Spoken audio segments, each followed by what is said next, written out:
Buenas noches.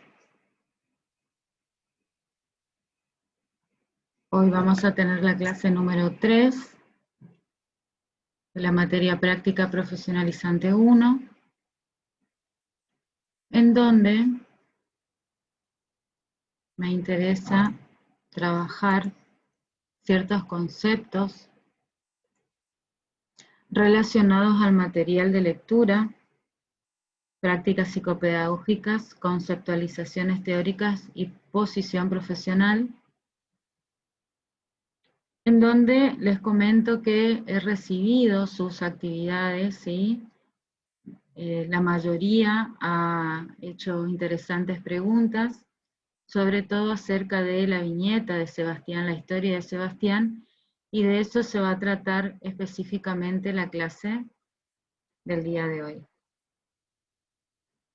Ustedes habrán notado en la lectura que se ha hablado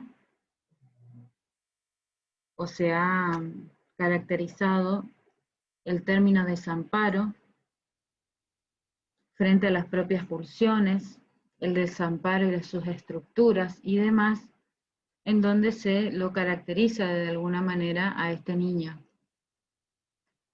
Quiero empezar la clase con el concepto del desamparo, que es una situación o estado de una persona que no recibe la ayuda o protección que necesita. Es un concepto básico del término desamparo. Bien.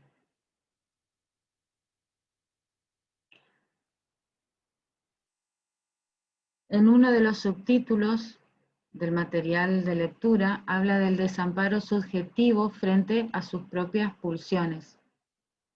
Más específicamente, refiriéndose a la viñeta de Sebastián. ¿Sí? Bien. Nosotros trabajaremos este desamparo subjetivo frente a sus propias pulsiones, que son aspectos vinculados más precisamente con el desamparo estructural, ¿sí? Aquel en el que todos nos encontramos por el hecho de ser humanos, por el hecho de nacer, en estado de prematuración biológica y necesitar, por supuesto, del otro que nos ampare. Y eso es lo que le sucede a Sebastián, ¿no es cierto?, en esta historia. Si queremos hablar entonces del término desamparo en el ámbito psicopedagógico, les quiero comentar que en este sentido no se trata solo de la presencia o no del otro, ¿sí?, sino de lo más importante en realidad es saber si hay en ese otro quien cumpla con las funciones necesarias en relación a la infancia y la adolescencia. ¿De qué funciones estoy hablando? Estas funciones tienen que ver con los cuidados, con el deseo en el juego simbólico y por supuesto con la regulación. ¿Sí? Justamente muchas veces el desamparo es efecto de la presencia masiva de otro o por el contrario de la ausencia de un otro. Es decir, acá tenemos dos aspectos sumamente diferentes, dos extremos diría yo, ¿sí? Por eso habla de una regulación. No existe una regulación, no existe un equilibrio cuando sucede justamente esto. O una presencia masiva, ¿sí?, o por otra parte una ausencia, ¿sí?, de este otro. También existe otra dimensión del desamparo, ¿sí? Y cuando hablo aquí de dimensión, ¿es por qué?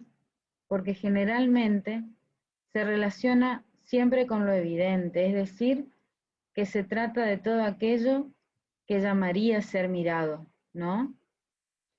Por ejemplo, podemos hablar de las marcas del cuerpo, la soledad en el niño en un rincón del aula, la discordancia tal vez entre comillas en las vestimentas y muchos otros ejemplos. Sin embargo, hay otra dimensión del desamparo que de manera más invisible cursan la vida de los niños, niñas y adolescentes. Les traigo un aporte desde el psicoanálisis, ¿sí? Que lo caracteriza como un desamparo subjetivo, que es ese momento estructural en el que al nacer, si es excesivamente prematuro para resolver las necesidades que su cuerpo presenta, por supuesto que necesita de otro auxiliar. Es decir, que el desamparo subjetivo en el que todos nacemos es en cierta medida la condición de posibilidad de que pueda construirse un vínculo con el otro. El recién nacido lo necesita, de hecho, es la estructura misma del desamparo. Acá yo estoy también caracterizando o nombrando otro concepto, ¿sí? Que es la estructura, ¿no es cierto? Que la estructura tiene relación con las pulsiones. Aquí mencionamos la estructura. Una estructura es una base, ¿no es cierto? En primer momento, donde en un primer momento se van construyendo los cimientos y bloques para que obtengan una estabilidad, un equilibrio que se sostiene desde el primer momento de la vida y durante el desarrollo evolutivo del niño, ¿sí? En este proceso es donde aparecen las pulsiones. Ahora bien, ¿qué son las pulsiones? Las pulsiones, o la pulsión, es la energía psíquica profunda, ¿no es cierto?, que dirige una acción hacia un objetivo, o sea, o quiere decir, hacia un fin. ¿Sí? Es una función del psiquismo dinámico que está influido, que está desarrollado por la experiencia del sujeto.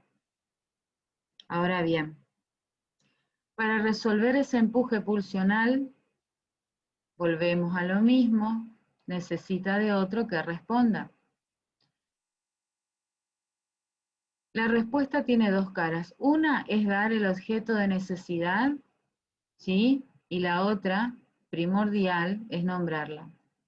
Nombrarla quiere decir cernir mediante lo simbólico algo que se presenta en lo más real del cuerpo.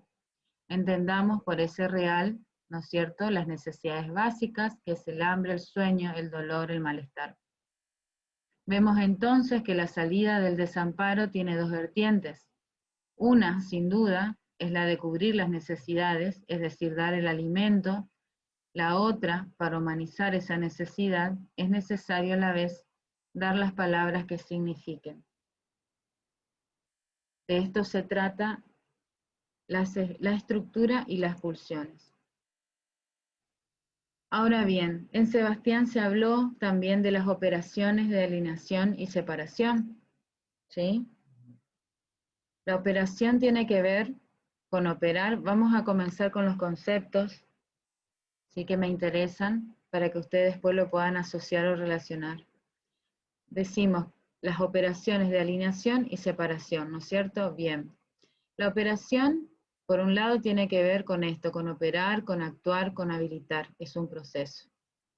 La alineación se trata de regular las necesidades del otro frente a la demanda, ¿sí? Interpretarlas, responderlas. Y la separación es autonomatizar progresivamente al niño, respetando sus etapas evolutivas y dejarlo ser. Bien. Lacan postula la operación de alineación-separación para dar cuenta de la génesis del sujeto, que también llama constitución del sujeto o realización del sujeto. Yo lo que le estoy enseñando o le estoy tratando de explicar, ¿no es cierto?, son los distintos conceptos que ustedes se han encontrado y que aún son desconocidos, ¿sí? Que se han encontrado en el material de lectura, en donde la autora los utiliza para hacer referencia a este niño, ¿sí? Entonces, si nosotros tenemos en cuenta los conceptos anteriormente dados, ¿sí? Lo que es un desamparo, lo que son las pulsiones, lo que son las estructuras, lo que se necesita para tener una autorregulación, un equilibrio en el desarrollo desde el primer momento de vida, ¿cómo nosotros acá lo vemos, Sebastián? El desamparo, entonces, es una situación en la que él no tiene los recursos para regularse solo, ¿sí? Hay algo que le faltó, hay algo que estuvo ausente en su desarrollo. Y por otro lado, se encuentra frente a estímulos interiores. Estos estímulos interiores, chicos, son las pulsiones, ¿sí? Es decir, frente a lo que no tiene escapatoria, no tiene recursos ni autorregulación. Bien, esto Sebastián lo traslada a su forma de vida, a su forma de moverse con el cuerpo, ¿sí?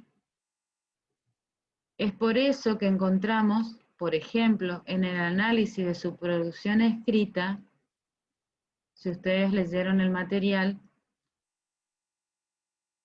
se van a dar cuenta el análisis que yo hice respecto a eso. ¿Qué encontramos en sus producciones? Encontramos alteraciones gramaticales, omisión de letras y errores de sustitución, letra poco legible, así como escritos mal organizados al intentar componer un texto. La escritura como forma de producción simbólica conjuga modalidades heterogéneas de representación psíquica, ¿sí? Acá estamos hablando de su estructura psíquica. Estamos hablando de las restricciones, tiene una restricción él en este proceso de simbolizar, ¿sí? Que lo limitan obviamente a su creatividad, a su imaginación, a su reflexión, a la autonomía propiamente dicha, ¿sí? Y esto a través, ¿cómo él lo expresa? ¿Sí? A través de la escritura. Entonces, estas escrituras son representaciones, ¿no es cierto?, que a nosotros nos está revelando, en principio, en primer lugar, sus principales conflictos que tienen que ver con lo psíquico y las marcas singulares, ¿sí? En una de las preguntas que he recibido me preguntaron qué es lo singular, ¿sí? Bueno, voy a aprovechar y le voy a responder. Acá dice marcas singulares huellas. Lo singular es lo único, es lo irrepetible, no se repite. Por eso está entre paréntesis huellas, ¿sí? Él está representando a través de esta escritura estas modalidades, estas marcas singulares, que por supuesto están siendo parte de toda su propia historia, ¿sí? Podemos pensar que Sebastián entonces transita una inestabilidad emocional, podemos pensar, podemos hipotetizar que también está pasando por situaciones en la vida o que pasó, ¿por qué no? Situaciones en la vida intrafamiliar que quedaron inconclusas, entonces esto no le permite tener la capacidad de resolver situaciones por sí solo, ¿sí? ¿Por qué pasa esto? Porque hay un faltante de recursos para hacerlo, ¿bien?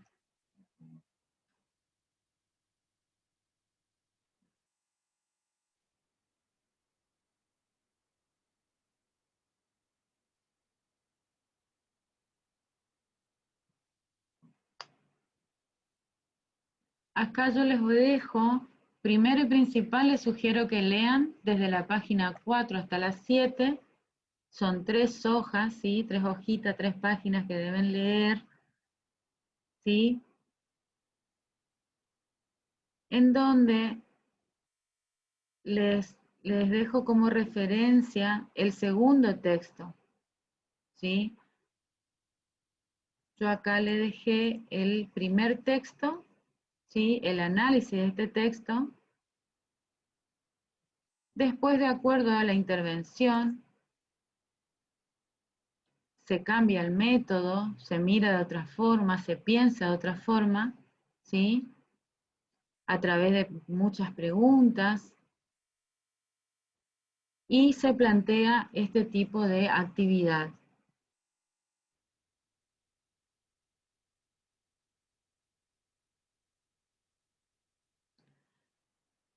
Adjunto una imagen también a la que hago referencia respecto a la mirada constituida, Sebastián. Recuerden el video, uno de los videos que les envié, la clase antepasada, donde la psicopedagoga Liliana González habla de las miradas. Repito, adjunto esta imagen a la que hago referencia respecto a la mirada constituida, Sebastián. Aclaro que no es porque se le haya asignado un diagnóstico, ¿sí? Porque el material de lectura no habla en ningún momento de un diagnóstico, pero la pregunta es, ¿sucede para ustedes frecuentemente que frente a una situación como la de él, se le asigna un trastorno, en este caso, en la conducta o escritura? ¿Por qué yo, por ejemplo, acá hago referencia a la conducta? Porque en uno de los apartados del material de lectura, la docente afirma algo muy significativo, ¿no es cierto?, en donde dice que este chico no tiene límites, dice que, no está que está acostumbrado, perdón, a hacer lo que quiere y que acá no va a poder.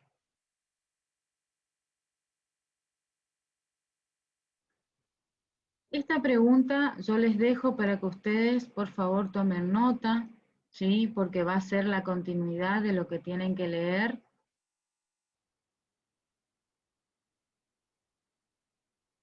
De la página 4 a la 7, ¿sí? No es para que me lo entreguen. Es como en una oportunidad le dije a una compañera, no recuerdo quién es, a mí me interesa que ustedes vayan tomando apuntes de lo que vamos trabajando en estas clases para después culminar con un trabajo integrador, ¿sí? Que verdaderamente allí ustedes van a poder evaluar, no solamente yo, sino también ustedes se van a poder autoevaluar los aprendizajes que fueron incorporando, ¿no es cierto?, a lo largo de estos temas que vamos trabajando. Les quiero también decir que resolví algunas cuestiones técnicas, así que en la medida que vaya corrigiendo las actividades que me fueron enviando, les voy a hacer las devoluciones. Y espero que, bueno, en la próxima clase podamos seguir avanzando con este tema del desamparo, ¿sí? Y también